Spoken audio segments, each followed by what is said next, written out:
Hey guys, today I'm going to do a quick video and show you guys I did a video on this once before and I'm reiterating that video because I've gotten a ton of questions, a ton of comments, concerns, that kind of thing.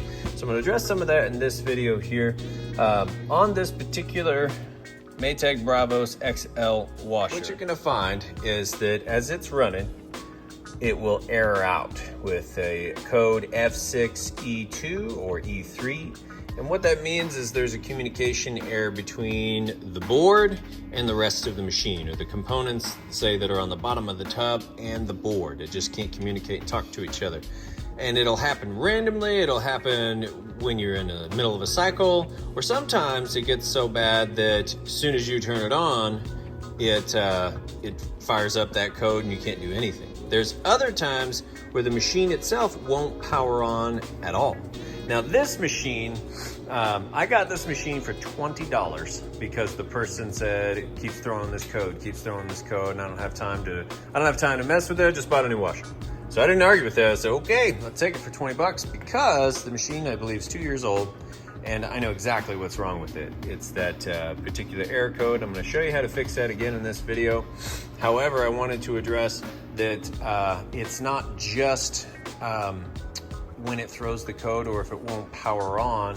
Sometimes you'll get it like I've got it on the rinse and spin, and I didn't do the rinse cycle, but it's operating perfectly. So it'll probably make it all the way through this cycle just fine.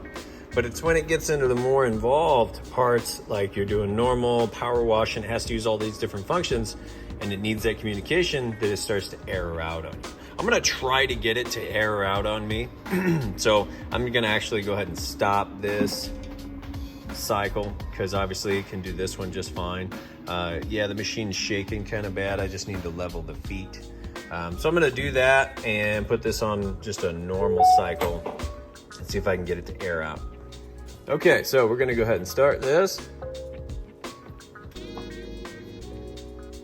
And I'm kind of hoping it'll right away air out.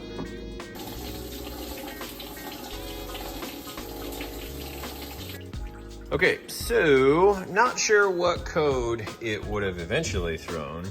However, I got suspicious with how it just kept filling and filling and filling with water. It's been filling with water now for like 6 minutes. And with no clothes in it, I mean, that's a considerable amount of water. It should have realized, hey, I'm empty, and stopped or started or whatever. So I went ahead and started taking the back apart, and first thing I checked, this is the hose that tells it if it's full of water or not, and it was just sitting up dangling in here like that. It's an interesting story on this washer. They said their cat got trapped inside, and when the washer started up, made a break for it and squeezed back up in here, and they had to take the back off to get their cat out. It's strange, but it's not the strangest story I've heard. So I knew that they'd been in here. They said they didn't, touch or mess with anything. However, they must have knocked this off when they were messing around with it. So likely when they put it all back together, it probably overflowed on them. Of course, they didn't mention that, but for 20 bucks, they probably don't care.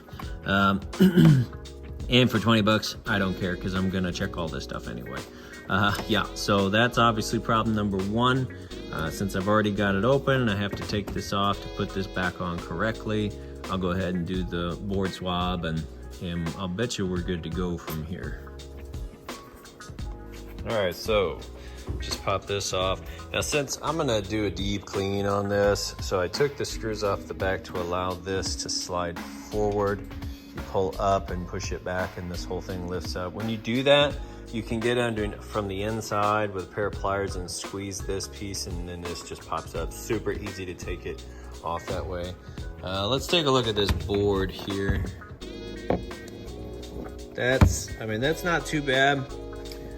I would obviously still clean it. There is tiny, it's almost like a film of corrosion there. It's kind of like a sleek film. A little bit more back there, you can see a little bit of yellowing, started haze, which was interesting because in the comments in the other video, you guys had said that it looked like this, where it didn't actually look corroded, but you cleaned it anyway, and then it started working perfectly. So You know, it doesn't have to be green, it doesn't have to be super corroded up, it can just have a film.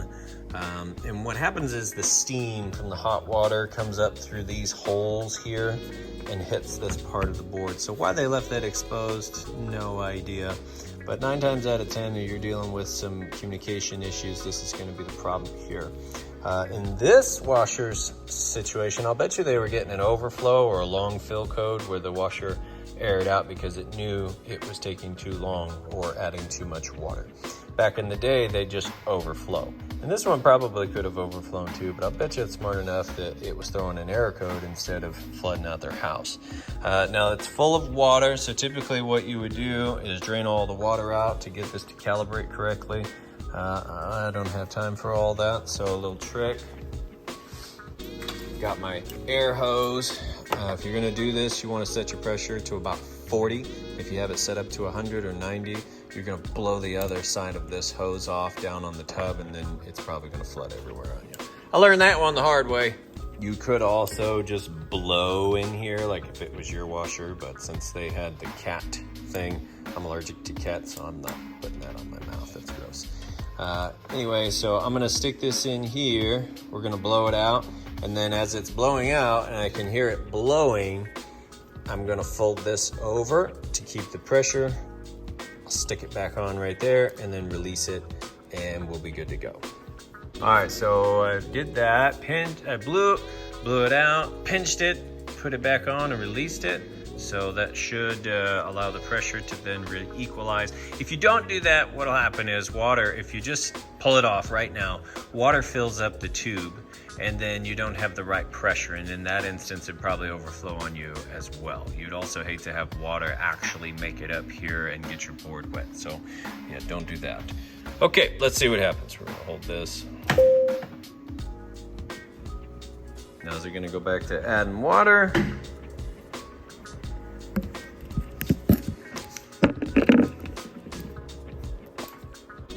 See, it's got a decent amount of water in there.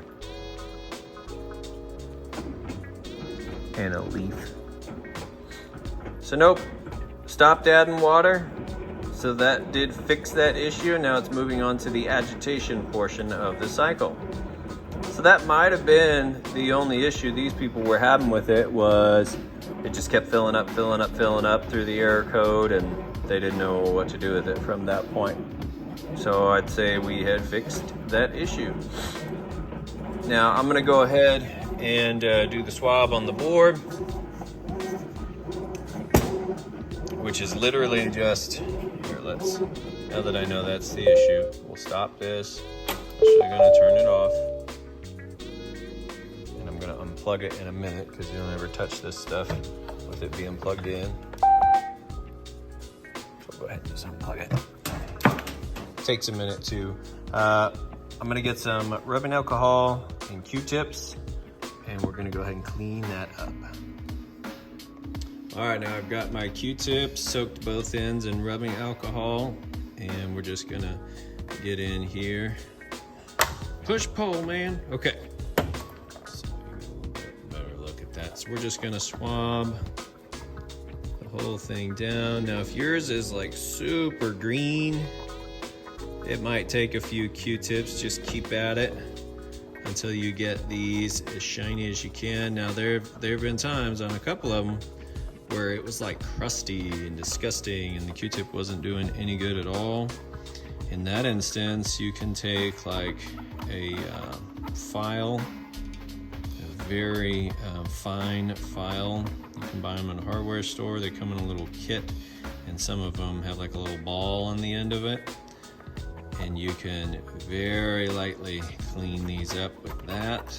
However, if you press too hard, you can ruin the contacts. So if that's you and yours is at that point, you can give that a shot. If it doesn't work, as in your contacts are so far gone, you might have to replace the board, but we don't want to do that. That's expensive. But I think I've only come across like one that was that bad, and the file trick worked just fine. So. Okay, that's nice and clean.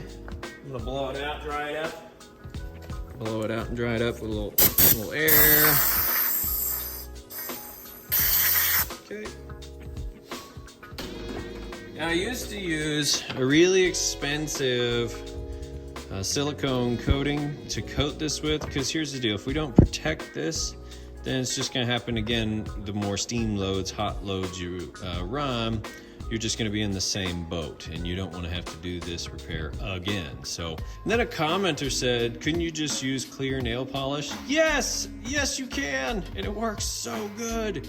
And it was $2 at the local dollar store. So I've been using this now for a while. I've used it quite a few times and on other things to protect boards, and it works great. I can't believe I never thought of that. So thank you, whoever made that comment, because I use it and it works great.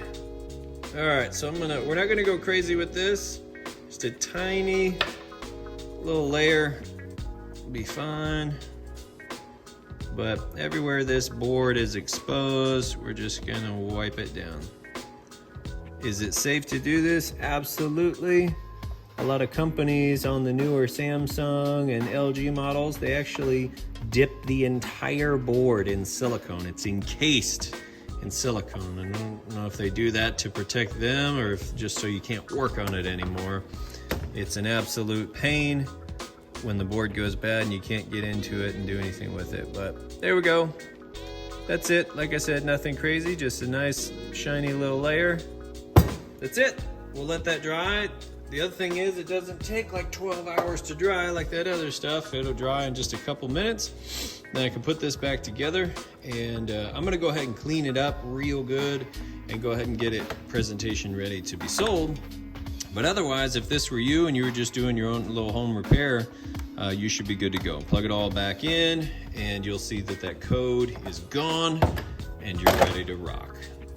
So like I said, I'm gonna get this. I'm gonna go ahead and actually tear it down further whenever I get a wash machine ready to go to be sold. I pretty much completely dismantle it to clean it because it gets kind of gross, inner and outer tubs and what's in between, and I like to get all that cleaned out as if you're getting a brand new washer. So I'm gonna do that. However, the reason you're watching this is probably a follow-up to the error code from the other video. Still just that easy, a couple little updates, save yourself some money, use that clear nail polish, works great. Make sure you don't use a glittery kind or any of that, just I use a gel, but you just use the regular stuff. $1, $2 is fine, that's all you need. This one, good to go. If that was your issue, fix it real easy. Like I mentioned in the other video, if you don't take the top and slide it out to reach those little keepers, then you just want to use like a butter knife or something real thin to carefully slip in here. You'll hit that keeper and then you just push it to pop this up. That's probably the hardest part of this whole job is getting this part off. It was very easy though to take 2 additional screws out of the back, and then this slides up, you lift it up, slide it back, and then it lifts up. And I just pinched those with pliers and it popped right off. So if you're inclined to do that, might make it a little bit easier than fighting with it and trying not to scratch this up, because I've done that before too, and it kind of sucks. I just do it this way now. Anyway, thanks for watching, guys. I do appreciate it. This video is extremely informal, but since I had this come in, like I said, somebody dropped it off and I gave them 20 bucks for it, and I thought great opportunity to do a follow-up with what I've changed a little bit. If you found this information useful, valuable, please considering subscribing, sharing so other people can find it, and we can hopefully save some people some money and get their appliances going. Thanks, you guys have a great day.